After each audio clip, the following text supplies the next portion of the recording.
Welcome to the Indian Silicon Valley podcast. I'm your host, Jivraj, and today I have with me the founder of India's largest real estate tech startup. Join me in welcoming Amit Kumar Agarwal, the founder and CEO of NoBroker. Thank you so much, Amit, for joining me. Incredibly delighted to be hosting you today. Thank you very much for having me.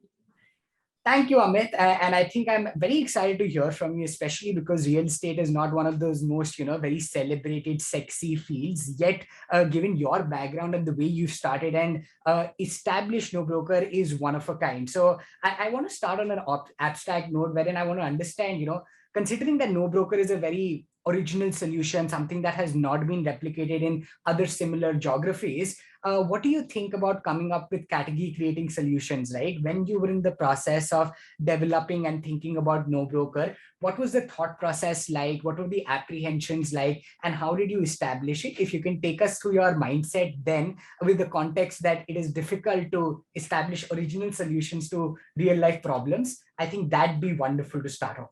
No, you're right. So many a times, I would say that almost every time a startup, whenever they are trying to do something, either it is completely new or it is a variation of what is being done for the betterment. The no broker concept, and for the audience and viewers who do not know about no broker, it's basically a platform which connects property owners and tenants, buyers and sellers directly with each other without any broker in between. And so when basically me, Akhil and Saurabh, when we started No Broker, our thought was based on our own experiences. Our own experiences were that brokers basically charge too much money and add very little value. And why can't technology basically just remove them? But the problem with the original sort of idea is that it is not easy to get it funded. Customers do love it if the value proposition is strong, and it was strong, it is strong. But in terms of the investors, we faced problem because the going hypothesis is that if it is big in US and China, it might become big in India. But if it is not big anywhere else, then it is perhaps very difficult. So I think that was the initial challenge that we faced. Apart from that, the other challenge which people told us was that would customers be paying in advance for real estate, which they have never paid anywhere else in the world. Got it. No, I think those are interesting challenges that you began with. And, history has it that companies like Airbnb did not get, the kind of funding. And similarly, I'm guessing you had your challenges. But your journey also is very interesting, right, Amit? I'm guessing that, you come from a consulting background and everybody talks about this conjecture that, young founders or, consultants don't make for the best founders and all of those stereotypes that you break in practicality. So maybe if you can take us through what was the unlearning process for you who came from the IIT and the IEM background and then the consultant background, that would be super interesting. So I would say consulting background helped me hugely. More so because my consulting background is not like those consultants who basically give recommendations and then move to the next client. My assignments involved both the things. One was strategy consulting, another was executing it and realizing the benefits for the client, and then revenue sharing from that. So that basically, so for example, you might give a recommendation that a bank's 200 bank branches should, or 2000 bank branches should scan it and scan the credit file and send it to the credit regional center for processing of credit. And you don't need to have a credit manager at every branch. So that's a good suggestion. But when you actually go to the branches and when you figure out that there is a unheard branch in a very small town near Bangladesh border and the electricity is basically fluctuating, then how do you scan? So you get to basically see extremely practical operational challenges. So I think consulting has been a very, very plus to me in terms of execution, in terms of building. Whatever learnings I had from my consulting career, I think most of them have fit beautifully. So to a very large extent, whatever I have been able to do with my teams, I would give the credit to my consulting background. Got it. No, that's a very fresh perspective and very interesting.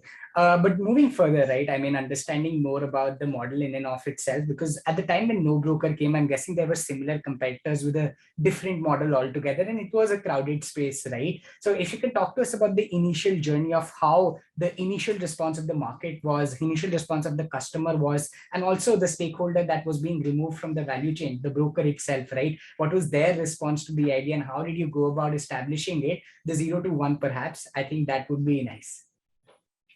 So the 0 to 1, of course, basically had multiple challenges, and you have referred to three or four of them. In terms of the customers, I think customers always loved us, thankfully. And Indian ecosystem, fortunately, provides a lot of initial adopters. So C2C network is very, very difficult to build because you need customer on both the sides. And so it is not a mobile, right, that you can in a B2C where you can manufacture or you can get hold of it and you can supply. You need to do a matchmaking. So it's a micro locality matchmaking business that we are in. But still, a lot of customers had huge amount of patience because they genuinely wanted to eliminate brokerage and save money. So Indian consumers, I would say, have always been very supportive and continue to do that. Of course, in terms of our objective is always to reduce the cost of transaction. So we are not against brokers, we are against high amount of brokerage. But of course, so brokers did not like us much, and we did not have good experiences with brokers. We used to get a lot of threatening calls, and then also an attack on the office happened. So the broker was difficult. And in terms of employees and stakeholders, I think most of people took pride in what we are doing, because what we were doing was very, very earth shattering. And then over years, seeing the network grow, seeing the company grow, I think have filled a lot of our team members with huge amount of pride. Absolutely. No, I think that's very heartening to hear. Any thoughts around the competitive landscape at the time? Because I'm guessing that other similar models, which are heavily funded as opposed to a new one, must have been daunting to begin with. But how did you look at competition at the time, and what is the strategy around it? So if you look at competition, it can be broken into two portions. One is direct competition, and another is potential competition, right? Or indirect competition. So when we started, most of the players were basically focusing on brokers. Almost everybody was focusing on brokers.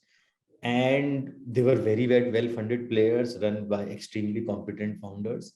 And then a couple of companies who were doing either similar to what we are doing or had a chance that they could come into our area, right? So that was there. So if you look back from the competitive intensity point of view, it was massive. And when I basically think about it, I often wonder that with all the knowledge that I have today, had I been not so ignorant at that point of time, would I really have me and my co-founders, would we have really ventured into and taken so much of risk? I'm not sure. But I think that bit of ignorance also helped us, because despite having very heavy competition, very well-funded competition, deep-pocketed competition, we were in our own world. We basically just said that, yes, we have got $3 million. It felt as if we have got the entire world. We have got 3 million. We can do anything. And so we just, I think, put the blinkers on, put our head down, and we just kept on doing what we were doing. And I remember distinctly, we did not used to see competition websites, because after seeing it once or twice, we felt that, see, anyway, there's nothing that we can do what they are doing. Even if they improve, they change, nothing we can do. We can only focus on our business. So the best thing is not to basically get deterred or get tempted by what others are doing or get dissuaded by what others are doing. Just keep on doing your own stuff. So yeah. No, that's interesting. I mean, ignorance can sometimes be bliss, as they say, and I think that testifies to it. But it's interesting, another dimension that I'd love to understand from you is the early fundamentals that you had at NoBroker that have continued to date. And I'm referring to things like, frugality, a lot of customer centricity. If you can talk about how it's very important to, considering that you had that kind of an experience, was focus on building an organization and having strong fundamentals very there from the very start, or did you develop that over time? How was that journey of not just building a product or a platform but also building an organization? I think I'd love to hear that. So I think what basically happened was that at the time when we started in, say, 2015 14, At that point of time, capital was available, but it was not raining capital at that point of time. And because we are not the 20s, in the age of 20s that we started, so we have worked, all of us have worked for 10, 15 years in corporate and then started our own company. So I think it was a little innate, little built in us, and we all three of us are Agarwals. So it is innate in us that we have to respect money. So it has been 7 years. We have raised more than what, 3,500 crores till now, but we have never wasted money. We have never disrespected money. And from the day one, I think we were very, very clear that we have to be as frugal as we can. So I remember, despite having 18 crore in the bank, we did not buy AC for the office because we felt that, hey, summer in Bangalore is only for 2 months. Let's make do. Yeah. Whenever we went outside Bangalore to meet investors, all three of us would basically take a large room, hotel room, or a two-bedroom with one extra bed, despite having all this money in the bank. So I think generally the approach was to be frugal, and frugal does not mean that we are not investing where the ROI is good. Of course, we are investing. We continue to invest. We continue to pay our guys extremely well. But frugal basically means that you always look at the ROI for any marketing expense, for any, and not be wasteful. So I think that is a culture which we have tried to always build. We never take business class flights and so on and so forth. So that is one. And second is that in this industry, many companies with amazing founders have struggled because they have not looked at getting revenue. And somehow we feel that in a large country like India, it is not very difficult to get a lot of free customers, non-paying customers for any service of yours. You stand on the road and you basically say, I want to lend. I think by the next 1 hour, you can lend 100 crores. There's no problem in lending, in giving freebies in India. True. The difficult thing is to make customers pay for it. And hard learning has been that it is very difficult to let customer pay 1 rupee. Yeah. From 0 to 1 is very difficult. I'm saying even for this podcast that we are doing, we ask customer to pay 1 rupee, it is tough. But if a customer starts paying 1 rupee, then from moving from 1 to 100 is very easy. So I think same thing we discovered, and we basically felt that we should not wait very long to make money. We might make small money, but we should start. So we started company 2015, and unlike many other real estate companies, within couple of months we started dipping our feet into revenue, and I think that has held us in good stead. Fair enough. No, that's very interesting to hear, and goes back to the saying that, early fundamentals really, really matter. And I've heard of those stories, of, not having AC, sharing beds and all of the other things. And it's just incredible to see that kind of humility still and those fundamentals. So wonderful to hear that. I think, a related point to what you were mentioning, considering that the no broker model has, a freemium side to it, and, subscriptions are where you earn a majority of your revenue from. How do you look at objective setting, right? Because there are consumers who are coming on the platform and leveraging the technology and using the service, right? But they're not benefiting the organization directly or moving the needle as such. It is the consumers which are paying that move the needle. So how do you look at the revenue model, and how do you look at, in turn, prioritizing consumers, if at all that is a concern? I think I would love to understand how you figure that out. Sure. So if you just look at other businesses which have disrupted pricing in the past, there's no better example than, say, Walmart. And I'm talking about pre-online era. And the reason why Walmart was able to, if you read Sam Walton's book, the reason why they were able to disintermediate was because they said, we are going to charge less, but we are going to sell much, much more.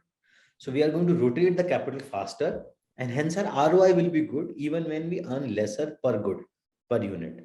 But on our shelves, the things will move faster. I think that's how their economics work. The way in which we thought about economics is that we want to reduce the cost of transaction for our customers. So for example, just to give an example, if out of 100 customers, I ask 10 customers to pay, and suppose if I ask 90 customers to use the service for free, then the only way this equation works, so I will ask 10 people to pay for value added services, which is basically relationship manager support, top-notch listing, priority in terms of getting information, etc. Good, basically premium filters and so on and so forth. So the only way this equation can work is if my cost base is very low. And the only reason how my cost base can be low is if I don't have physical people on the ground. So that has been one of our very core principles, that we need to keep our cost very low. So today, thousands of customers are using NoBroker for free, but we are also not spending much on them. Our variable cost on them is zero. We don't spend anything on them. Our variable, so apart from the marketing cost of acquiring customers, there is nothing.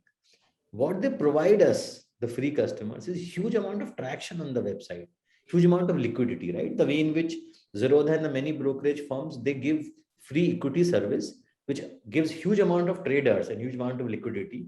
And then those traders work in FNO and provide revenue through FNO. So similarly is our concept, that we basically allow huge customers to be free, which give huge amount of traction. And then the selected customers who pay us, our variable cost for them still remains to be low, and overall the equation works beautifully well. So on a variable cost basis, all our products are profitable. It is only that we keep on investing into new cities, new customer acquisition, and corporate overheads, that we need to move towards profitability. Fair enough. No, that makes complete sense. But attuned to that is, let's say, the gradual expansion that you've done on a city by city level, and that has not been as fast. And some might, even debate that you could have been more aggressive in that strategy. And we are in an era where, of course, startups for the right reasons choose growth over profitability at the start. How have you looked at this debate, right? How have you made certain decisions of maybe going gradual and being steady with your growth, but making it sustainable? How do you look at growth versus profitability? So for us, the key fulcrum, I would say, for any business for expanding cities is that our cost equation should work for our city. So basically, the money that you're spending on customers versus the money that you're earning should basically make sense. Now, what happens in the real estate and especially freemium is that you need to get enough number of customer base, which who have heard about NoBroker and who like NoBroker and who experience NoBroker and are ready to start paying. This takes time.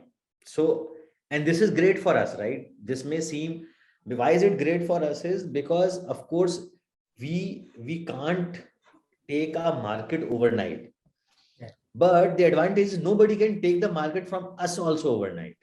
Yeah. So it has taken us 7 years to get to 1.6 crore customers. No company can come into India and offer cashbacks and take away these customers overnight. It will still take them 3, 4, 5 years, and we would have huge time to basically respond to course correct, etc., etc. So what we would love to basically expand NoBroker to 50 cities overnight, because we believe that the problem exists across all cities. The nature dimension of the problem may vary. Some cities may will save more money through residential rental brokerage. Somewhere it will be resale brokerage. Somewhere it will be builder brokerage. Other places it might be commercial, PG, and so on and so forth. Different depends upon different cities. In some city, land related brokerage may be higher. But the thing is that if I tell you great things about NoBroker in this podcast, will you change your home tomorrow? You will not. You might remember us that if you have to change your home, you might use NoBroker. But because your purchase frequency is, say, 1 year, once in a year, once in 2 years, once in 5 years. So there is a time period which basically is involved. What we did, I would say rather successfully, is not fall into any vanity metric. So it is very, very glamorous to basically add cities, right? Because 10 of your friends will call, कि अरे हमने तुम्हारा boarding देखा फला शहर में, तुम्हारा bill board देखा, रेडियो एड सुना. So and I'm telling you as a founder that it's very exciting. So I still remember people calling and saying they have heard about us. But are you getting enough customers? Are those customers getting houses? Are we making money in that city? That doesn't happen in real estate that fast. and we are happy about it. So that is the reason that we have been careful. The thing which has been different about us is that we did not copy others. So many of the things that we did in No Broker, we just did from first principle. And I basically thought that if we are proven wrong and if we die because of this, I am at peace, because this is the way in which I am okay to die, because this is a commonsensical way, first principle way. I don't want to spend the money to beat competition in short term artificially.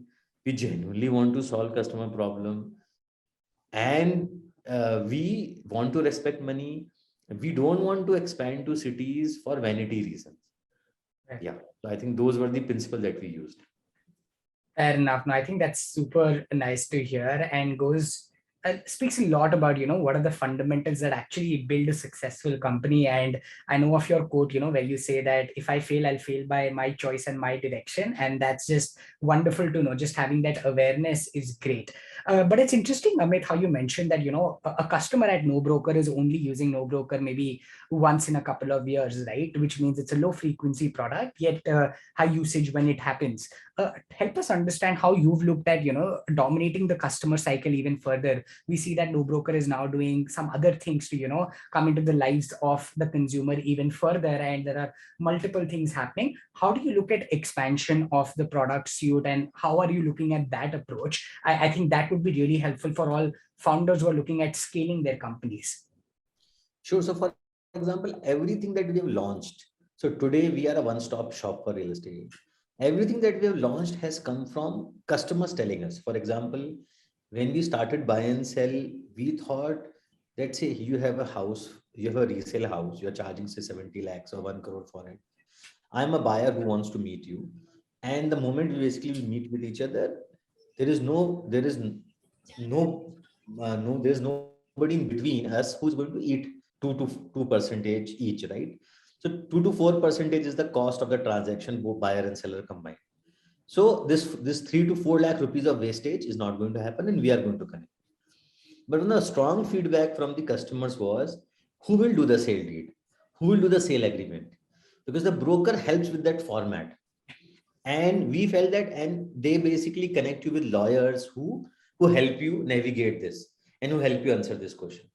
So we realized that we need to empanel lawyers. We need to have the ability to do sale deed, sale agreement. Otherwise, what we are solving is 80% of the problem, and the remaining 20% of the problem is also very big. So when we started, we just thought that cost of intermediation is important, but we discovered that convenience is also very important, and predictability and trust in that transaction is very important. So we offered more services. Similarly, we discovered over time that in packers and movers, painting, cleaning, legal documentation, rental agreement, home loans, in many of these services, the chain is broken. You basically need to either Google, call a friend, अच्छा आपको पता है कि painter कौन paint कर सकता है, or you basically need to go to different banks for home loan, and then basically haggle with them, or you find some banker friend and so on and so forth. So we realize that many of these services are broken, and so slowly we move towards a model where we are a one-stop shop. So now we do everything, right? From basically anything that is to do with the real estate journey, we do it. Has it journey been easy? No. So we have done multiple experiments. We have failed multiple times. The way in which we execute has also undergone a lot of changes.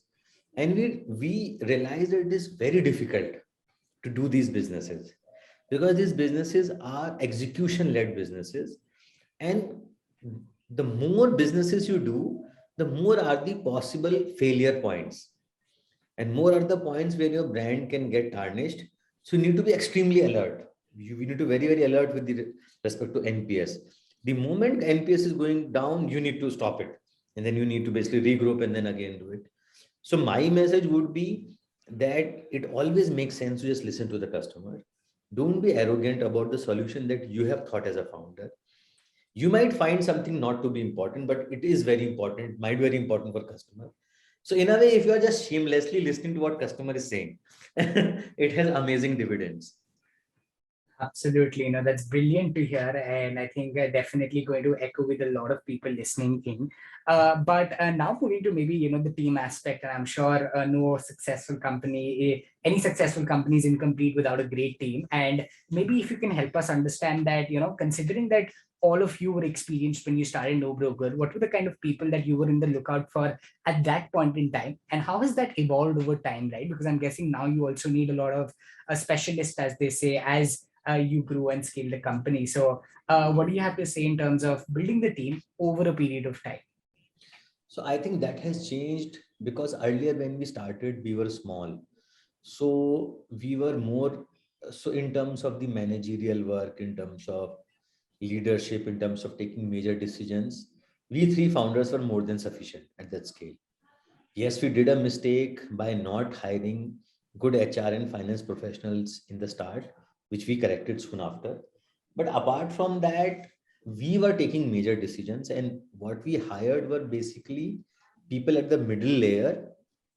And we soon discovered that the people with whom we go well are the ones who have huge amount of passion and who take huge amount of responsibility and enjoy the startup, who don't look at it at like a job. And of course, in that decisions, in those that journey also, we made a lot of mistakes. We corrected them. Sometimes we took too much time to basically let a person go. So we learned basically from those mistakes. And as slowly the organization basically grew, I think fortunately I understood very quickly that I can do very little, and I need to basically hire a lot of Amits who are better than this Amit. And I think we have been successful in that. So as I often say that today, the next 20, 30 people apart from us founders are so good and are so passionate and are so solid that if they were giving this podcast, you would not have been able to identify that it is not me, but someone else who is doing it. So I think the reason why I come to office every day is the joy of working with such a smart bunch of people who argue with me, who debate with me. And today I would say now it's reverse motivation. It is them who basically who motivate me with their passion, with their hunger to basically do more. So lots of mistakes have been made in this process, but fortunately we were able to learn quickly. So I was able to learn quickly. Another lesson which I have learned in this journey is that as a leader, my job is not to be liked by everybody. My job is to be an effective leader, which basically means that if there is a wrong hire, uh, it is not my job to just sustain that wrong hire. Just because I don't want to remove some person and earn bad vibes, right? Because when you so that has been a difficult change for me. I have always been an extrovert, and like every other human, I have this feeling that I would want to be loved by my team. But I have realized that my job is to basically make a very effective, strong, cutting edge, aggressive team with well-meaning good guys. But any bad hire has to be given some amount of rope, but giving too much of rope basically spoils culture. So that also basically I have learned over time. That's amazing. I think very, very candid in sharing the last part. I mean, keeping the company above you and not being liked is one of the things that I've taken back, and I'm sure that's going to be very, very different for everyone listening in, because it's intuitive, but not something that everybody says out loud. So wonderful to know that. But one last question on maybe this company building side, and then we can move on to the end portions. But everybody talks about culture, and you've spoken about how frugality, how customer centricity is a quality, and how you've been able to scale as a leader. What are some things in terms of culture that went wrong, maybe, right? Or what were maybe like a learning experience for you in terms of being deliberate about it? Because as a founder, you have to do so much, right? Including funding, including administrative overhaul, whatnot, right? How are you deliberate about culture, especially when the organization has grown considerably? I would love to know that a bit. So culture is basically comes into that subject, which is sort of an emotional and iffy subject. And many people, many engineers like me, often struggle to define culture, to really mean it. And we often get confused whether this is something which some HR needs to do by writing some mission values. I propose to basically look at culture in a very commonsensical stepwise way. So allow me to elaborate on this. So whenever somebody joins a company, organization, a cricket team, a project group, anything, any a group of people who are doing, the person who is joining has some belief. The belief can be that, hey, if I ball well, if I bat well, I will be selected for the next match. If I or the belief can be that this is a dog eat dog world. I need to push everybody and I need to be in the limelight, or I need to achieve result no matter whether I have to bribe somebody, but I have to achieve. So these are the beliefs that you might get into a group or organization believing something. Now those beliefs that you have then transmit themselves into behavior, right? So behavior is that, will you be extremely cordial with others? Will you work in a collaborative way, or will you hide things? Will you compete with others? Will you try to pray butter your boss every morning, or will you not care about him and only basically focus on customer, and so on and so forth? Now you have some beliefs and you exhibit some behavior. These behaviors define, make a culture. So you come in a company, you see different people, you see a group of people behaving in a similar way, and that is the culture of that team. So if you want to make a good culture, you need to correct those beliefs immediately as soon as they start showing themselves into behavior. So for example, if somebody comes and praises me about how good a shirt I'm wearing, I need to make a statement immediately which is, अरे ये सब छोड़ो यार, तुम बताओ चल क्या रहा, customer क्या बोल रहा है, so that he immediately understands that his belief that he needs to butter his boss is incorrect and he needs to change it. Or if the belief is that even if I do some unethical mean but I get the result, it's okay, then I need to correct that behavior immediately. And as a leader, I need to exhibit those behaviors which change those beliefs. Right. So the moment you basically change those beliefs, the behavior get changed and the entire culture gets changed. So when you talk about whether there have been mistakes in our culture, I think I think I was able to observe any wrong hires who had different beliefs than us and who were exhibiting different behaviors.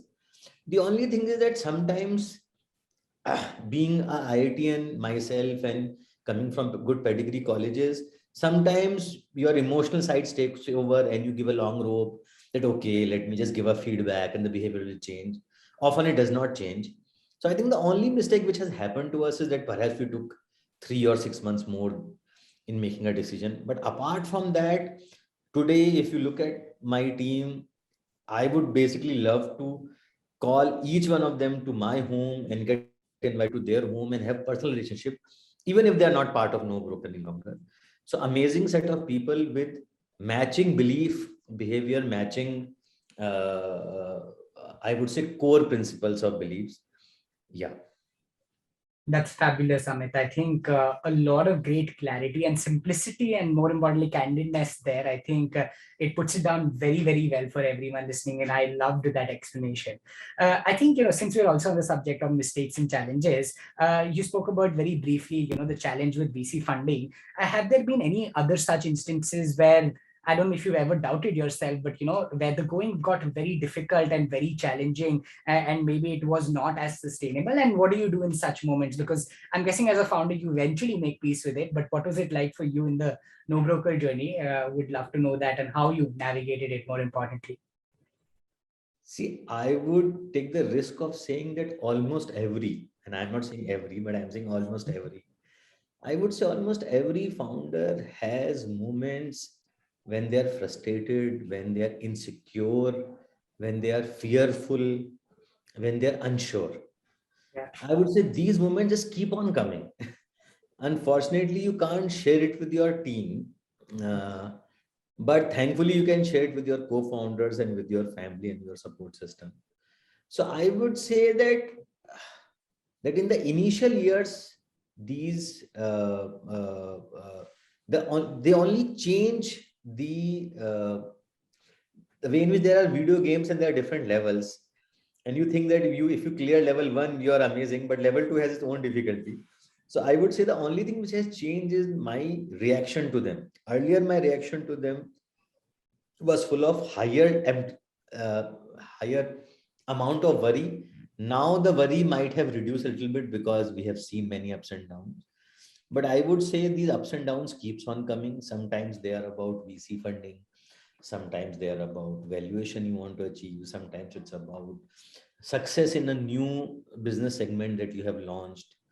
So I think as a businessman, there are tens and tens of things to worry about every day, and hence those doubts basically they keep on coming. What I the only thing which I have learned is, and I'm not saying I've been able to do it fully, but I'm trying to do, is to quickly take much more analytical approach towards it, rational approach towards it, and try to basically distance yourself from the problem and think that if you were advising somebody else to solve this problem, how would you advise to? But I would say that from the when you are a pre-seed company, you worry about getting funding. When you're IPO company, you worry about your stock price. So I think you always, as a founder, you always worry about something, so that never goes. Yeah, no, I think that's so true. And it's just like the acceptance of it is very, very amazing. And it's just that you have to eventually make peace with it. But it's just something, it's a reality after all. So kudos to that. And I think one last bit here in terms of, now that you've raised multiple rounds of funding, initially the funding troubles were there, but I'm guessing they've sorted out. What do you recommend early stage founders currently in today's market do when choosing their next set of partners, right? Because now that you're 7 years into this journey and there will be, I'm guessing, no funding round is just in isolation, they're a marriage. What do you recommend other founders do from a very, neutral perspective or sorts, or what should one look at when choosing an investor if you have the luxury of doing so? Would love to know that. So I think there are two things. One is that the specific person who is coming on the board or who is coming from that investment firm. And second is the horizon and the ability of that company to contribute more. So let me explain more. So the second part which I spoke about is about the fact whether the company has deep pockets and whether it's a long-term partner. Can they, if you do well, can they invest in the next one or two rounds more? So one is this. If you are taking money from an investor who most probably will do only this round, then you have a problem in the next round, right? Because then you will develop a relationship, but then for the next round, again, you need to go. You need to ask for fresh funds or someone else. So one is longevity of the relationship. Is the longevity higher? Can the VC contribute more in terms of support going forward? One is this. And second is the person specific. So now I am seeing that in case you have a choice, it's a very good habit and a culture which is getting made is that the founders are taking reference check of the investor who is coming on their board, which I think is amazing. So just 5 7 years back, it never occurred to us. We were like, "कि कोई पैसे दे दो भाई, कैसे पैसा दे दो." But I can tell you with some experience, thankfully, our investors have been amazing. But I have seen some companies where a single person has completely destroyed the entire boardroom conversations and has single-handedly basically reduced the trust of the entire board on the founders and resulting into almost the dissolution of the company. I've seen many instances, and only you just need one naughty guy in the board or one distrustful guy in the board. We have to realize as businessmen that the business will do ups and downs. You might be on the high today.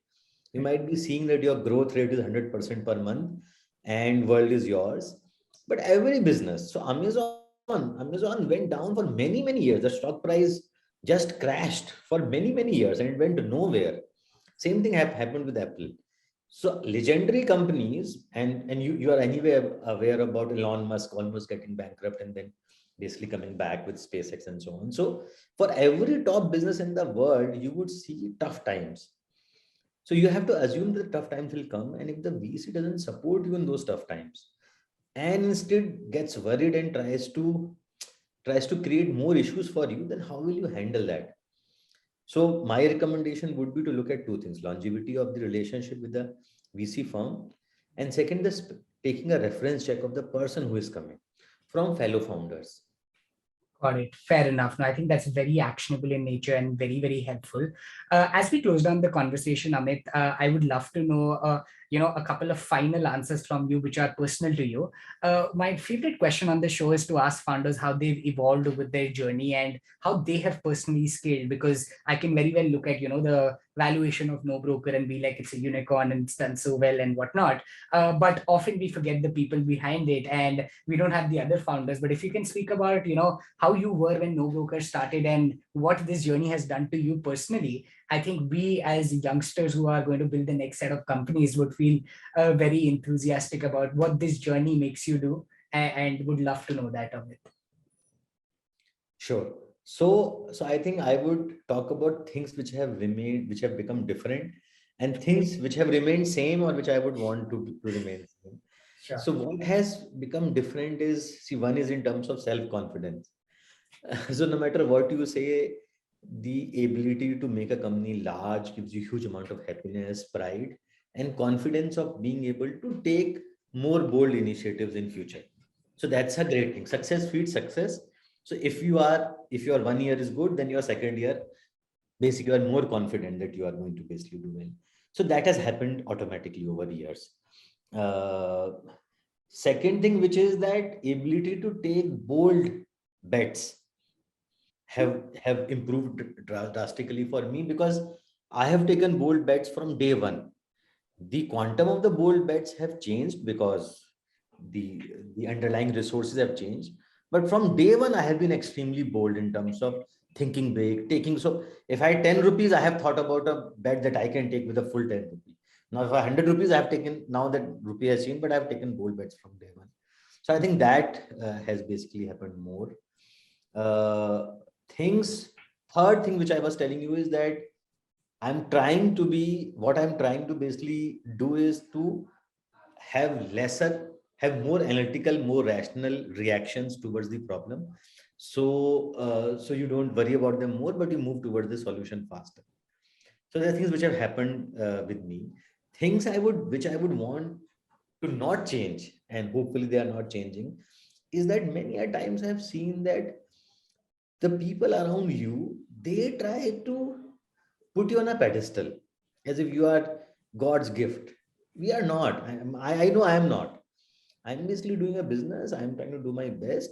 And yes, it has done well in the past few years. But I'm very, very scared that I should not start becoming arrogant. I should not start becoming pompous, which I have seen many people become in front of me only.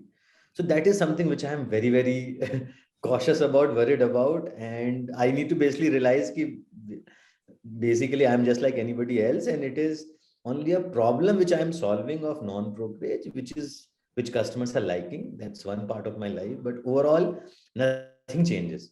So so try to be on the ground, be grounded always. That's what I am telling myself. Yeah. Got it.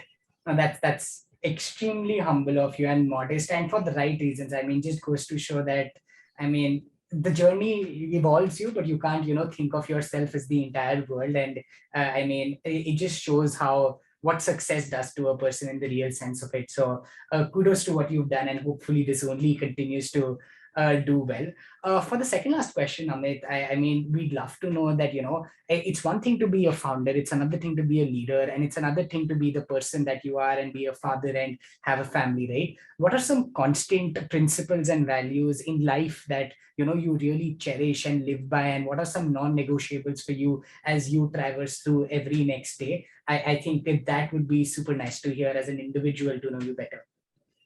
So I think basically two things. One is to be extremely, I always want to sleep peacefully. And second is I always want to work hard. So I'll just explain both. So one is that be in my dealing with vendors, my dealing with my employees, my dealing with my family, and my dealing with my investors. I have a very strong moral compass. Now my compass may be right, may be wrong for others, but I have a strong moral compass. The objective is to always adhere to it and not be greedy, never shortchange anybody. So it has been 7 years. We have hired thousands of people, And I can say with a lot of confidence that you can talk to any person, any ex-employee, any current employee. I don't think anybody can say that I have ever shortchanged anybody. So I have been extremely fair, uh, and if so, that is something which I want to continue doing, and which is basically a constant thread across all the roles that I basically do. So that is basically one, and second is continuous hard work. So never be complacent, because the reason why no broker has been doing well and has been accepted by customer is because the our previous players in real estate did not listen to customer. Customers were changing. Customers were moving from brokerage to non-brokerage, and they missed all the signs. But we also can have the same fate. We may also become complacent. We may also stop listening to customer. We may assume that non-brokerage is the only thing which customer wants. Perhaps customer wants more convenience, and customer is okay to pay brokerage. Who knows? Or perhaps there is a set of customers today also who are happy to pay brokerage but want more convenience. We have to cater to them differently. So second thing is to be always working hard, be it with family, be it no broker, and never be complacent with the status quo. Absolutely. No, I think love both of them again. I think great pointers there and very, very practical and real. So I think that's what stands out throughout the conversation. I think this has been fantastic, Amit. And I don't know if this would be a fitting end to what has been a great conversation, but if you were to go back to your initial motivation of why you started a company, and today, broker is a unicorn, you have so many employees, you have a responsibility. But what has been the constant motivation that wakes you up every day and it makes you come to the office with the entire zeal? I know you want to build a large organization like every other founder, and I'm sure you will. But if you can go back to the core motivation of what motivates you as a founder, I think everyone tuning in will really enjoy that as a ending to a beautiful conversation. Sure. So I would answer this, and then I would want to basically add a small note Sure. before we end it. So I think there are two things which basically makes me take and makes me come to office every day. One is the numbers, the growth that we can have. So basically trying to grow little bit more today than what we did yesterday. Trying to think about some more segment of the business that we can improve on, some way in which we can make more money, satisfy more customers. I think that every day, one small change, which basically we are trying to do, that is what is exciting. आज आया और आज ही थोड़ा सा extra हो गया, या आज ये फेल हो गया, कल करेंगे इसको वापस से try. So I think that is that thing of a startup which basically makes me take. And second is the just sheer joy of working with amazing people. So no broker has amazing set of people who are very passionate, very good human beings, and very very hungry. A large team of thousands of people now with huge amount of passion at every level. So even a customer care guy who is calling and talking to customer has his own expertise, and we have to salute it because only he can do. I can't do it that effectively. Of course I can't. So that is the second one, which is basically amazing set of individuals that I'm blessed to basically work with. So these are two things which make me tick. On a ending note, I must say, Jivraj, that I have given many podcasts and have given many interviews, thankfully. But it's amazing to know the amount of research that you do. Thank you so much. So things which basically, that's why I've tried to mention things which I have not mentioned elsewhere, because you had heard so many podcasts already that I had to basically think what more can I add in terms of value today. So huge kudos to you. You just don't do any podcast for the sake of it. You do your research work very well, which is an amazing trait. And I wish you all the best, and hopefully to continue this. Thank you so much. I mean, that means a lot coming from you, Amit. And I have genuinely enjoyed so much of not just researching about you, but this live 55 minute conversation. And I'm sure everyone listening in will enjoy it a lot. Thank you so much for being your candid self and being very, very honest. This was an absolute pleasure to host you. Thank you. Thank you.